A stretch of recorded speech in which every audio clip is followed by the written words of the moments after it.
What do you think makes Cyprus unique? This is extraordinary privilege for the UK to have a presence here in the Eastern Mediterranean. We can project forces from here, we can project influence from here, we can build partnerships from here. And this place is extraordinary. We've seen the two Yorks, we've seen the Royal Air Force and the Royal Marines all come here to try out new capabilities, so it's a global proving ground. This is not a sunshine tour, this is a tour in the sun. So it feels that there is a very operational-like tempo to the work here. So it feels like being on an operational tour at times. It's very, very busy. The work is important. There's real purpose to what we do here.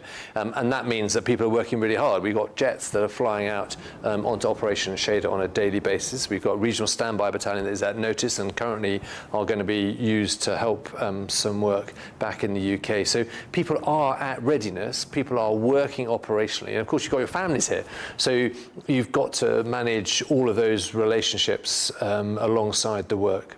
What excites you for the future of kind of the tech and capabilities out there? It's a different environment to the UK, the temperature's different, as a starter for 10, which is self-evident, but it allows us to try new things out here, and we've seen that with two Yorks, with the Enhanced Light Force Battalion. People can come here and try equipment out and test equipment to its limits, and people have had that a moment to see how equipment can work into the future. So I think that's something that we want to continue doing, and there'll be opportunities both in the air, the maritime, and the land environments to do that. What difference do you think it makes that the next CBF will be from the RAF rather than the Army? So I think it's right that there's an Air Force officer coming in next. The big project here is developing and modernising Royal Air Force Akrotiri to make it an airbase fit for the 21st century. So it'd be a bit bizarre to get a soldier to do that. We've worked really hard on that, and the plans are set and the aspirations are set, but actually bringing in somebody from the Air Force who's got absolutely air-minded, understands these things from the get-go, because he's got 34 years in the Air Force, is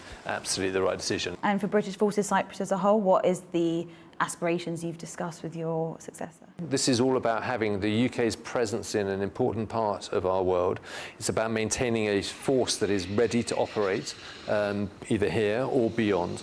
And that's something is important. So there is a very clear mindset of readiness amongst our people, and that's something we will preserve.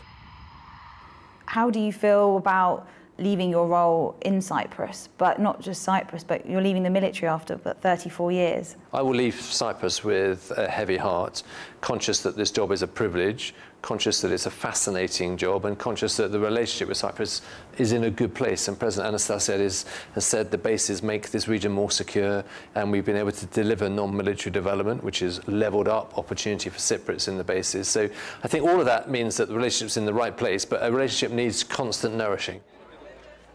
Transitioning out of this wonderful institution that is the Army is difficult. You're leaving behind a family, you're leaving behind an institution, you're leaving behind a gang of people who you've been in operations with.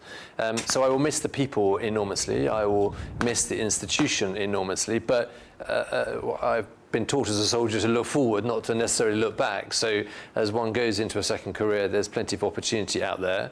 I will wear my regimental tie with pride. I will always be very proud that I'm a veteran. And I will remember particularly the people who I saw killed in action on operations, and those families still remain incredibly precious to us. If you enjoyed this video, don't forget to like and subscribe to our channel.